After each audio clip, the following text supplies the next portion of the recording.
गांव का नाम था नवगढ़। चारों तरफ हरे भरे पेड़, कल कल बहती नदी और खेतों में मेहनत करते किसान।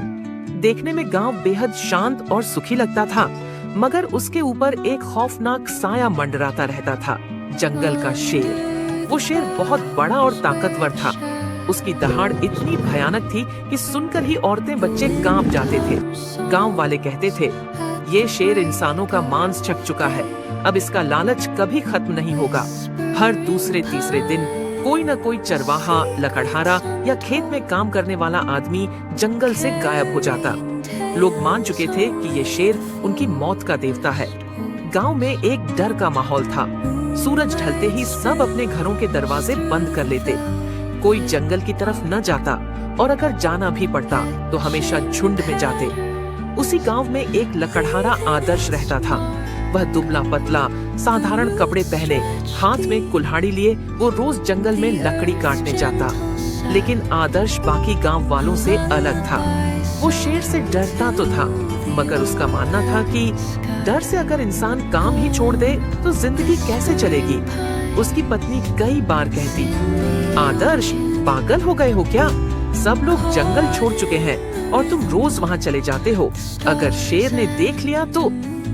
यह सुनकर आदर्श मुस्कुरा देता और कहता, शेर ताकतवर तो है, लेकिन अक्ल नहीं लगा पाता, और जो इंसान दिमाग लगाता है उसे कोई जानवर हरा नहीं सकता। धीरे धीरे हालात इतने बिगड़े कि गांव के बुजुर्गों ने पंचायत बुलाई। सब लोग इकट्ठा हुए और बोले, अगर ऐसा ही चलता रहा तो पूरा गांव खाली हो जाएगा, हमें कोई रास्ता निकालना होगा। किसी ने सुझाव दिया, हम सब मिलकर शेर को मार डालते हैं। लेकिन तुरंत कोई बोला, क्या तुमने कभी उसकी शक्ल देखी है? वो अकेले ही 10 लोगों पर भारी पड़ता है। कुछ लोग बोले, चलो गांव छोड़कर कहीं और चलें। मगर बुजुर्गों ने कहा, ये जमीन हमारे पूर्वजों की है, इसे छोड़कर कहाँ जाएंगे? बहुत बहस हुई, मगर कोई नतीजा नहीं निकला। गांव का माहौल और डरावना हो गया। पंचायत खत्म होने के बाद आदर्श घर लौटते समय सोचने लगा, क्या सचमुच शेर से डरकर भाग जाना ही समाधान है? अगर मैं अपने दिमाग से काम लूं, तो क्या इस शेर को हरा नहीं सकता?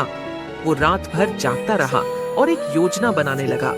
उसे पता था कि ताकत से शेर को हराना असंभव है, लेकिन उसकी मूर्खता ही उसकी सबसे बड़ी कमजोरी है। अगले दिन आदर्श हमेशा की तरह कुल्हाड़ी लेकर जंगल में गया। वो जानता था कि आज उसका सामना शेर से हो सकता है। जैसे ही वो लकड़ी काट रहा था, अचानक झाड़ियों में खड़खड़ाहट हुई।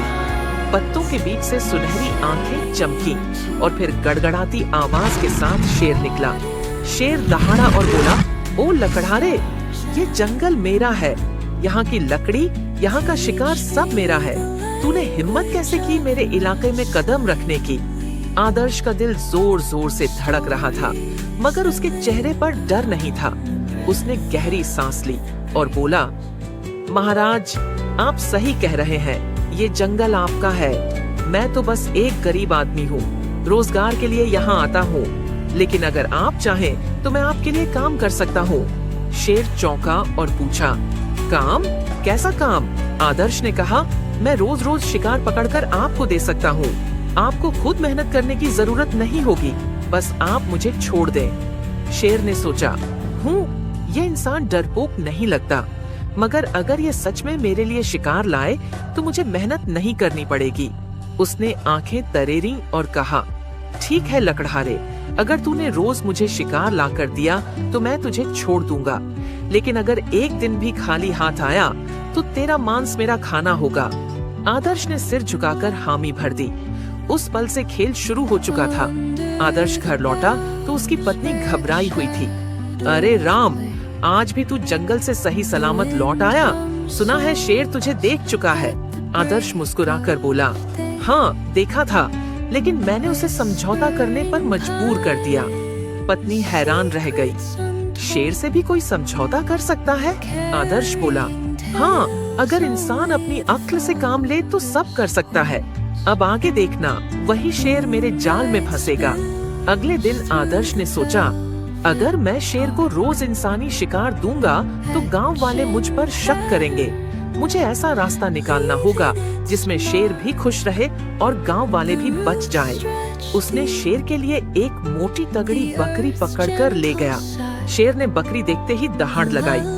वाह लकड़हारे, तूने तो मजा दिला दिया, अब तू वाकई मेरा आदमी है। आदर्श ने हाथ जोड़कर कहा, महाराज मैं तो बस आपकी सेवा कर रहा हूँ, लेकिन ध्यान रहे असली ताकत सिर्फ आपके पास है। शेर गर्व से हंसा, सही कहा, जंगल का राजा मैं हूँ। तुझे मैं इसलिए छोड़ रहा हूँ क्योंकि तू मेरी सेवा करता है। आदर्श मन ही मन मुस्कुराया, यही तो इसकी कमजोरी, घमंड और मूर्खता है। धीरे धीरे आदर्श रोज कुछ न कुछ शेर को ले जाता, कभी खरगोश, कभी बकरी, कभी सुअर। शेर मजे से खाता और आलस से पेड़ों के नीचे लेट जाता। गांव वाले यह देखकर हैरान थे, ये कैसे हो सकता है? जहां शेर के डर से कोई पास नहीं जाता, वहां आदर्श रोज जाता है और सही सलामत लौट आता है। कुछ लोग तो पीछे पीछे गए और देखा कि आदर्श सचमुच शेर को शिकार खिला रहा है।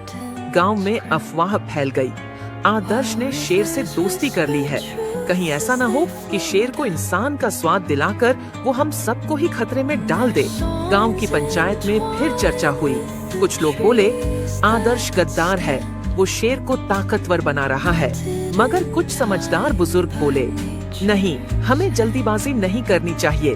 हो सकता है आदर्श के मन में कोई चालाक योजना हो।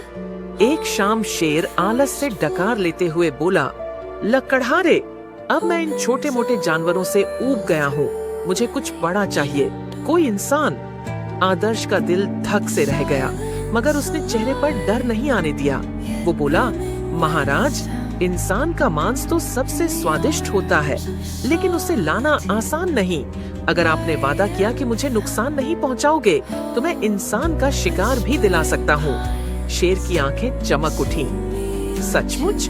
अच्छा, तो फिर जल्दी से इंसान का इंतजाम कर। आदर्श ने मन ही मन सोचा, अब वक्त आ गया है इस मूर्ख शेर को फंसाने का।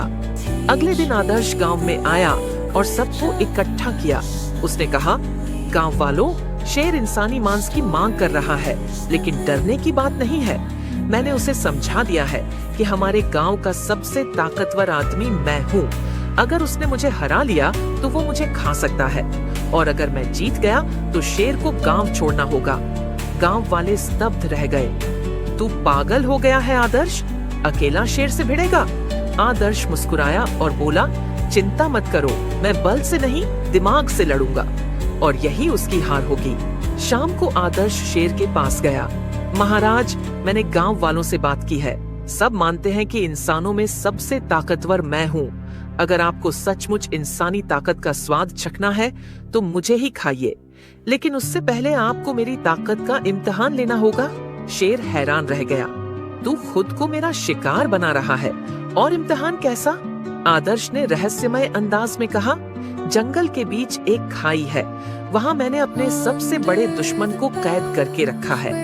वो मेरे जैसा ही ताकतवर है, अगर आप उसे हरा दो तभी आपको हक है मुझे खाने का। शेर की आंखों में लालच चमक उठा और वह बोला, ठीक है लकड़हारे, कल सुबह मुझे उस खाई तक ले चल, मैं तेरे दुश्मन को चीर फाड़ कर रख दूंगा।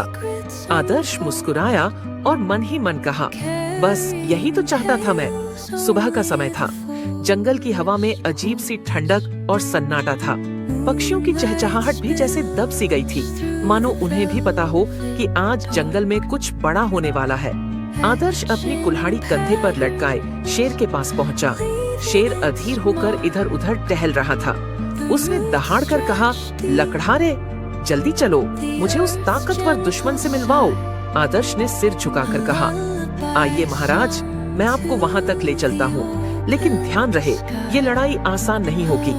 दोनों धीरे धीरे जंगल के अंदर गहराई तक बढ़े। पेड़ों की ऊंचाई बढ़ती जा रही थी, धूप धीरे धीरे कम होती जा रही थी। जैसे जैसे वो खाई के पास पहुँचे, हवा ठंडी और डरावनी हो गई। शेर गरजते हुए बोला, लकड़हारे, तेरा दुश्मन चाहे जितना ताकतवर क्यों न हो, मेरी एक ही दहाड़ से कांप उठेगा।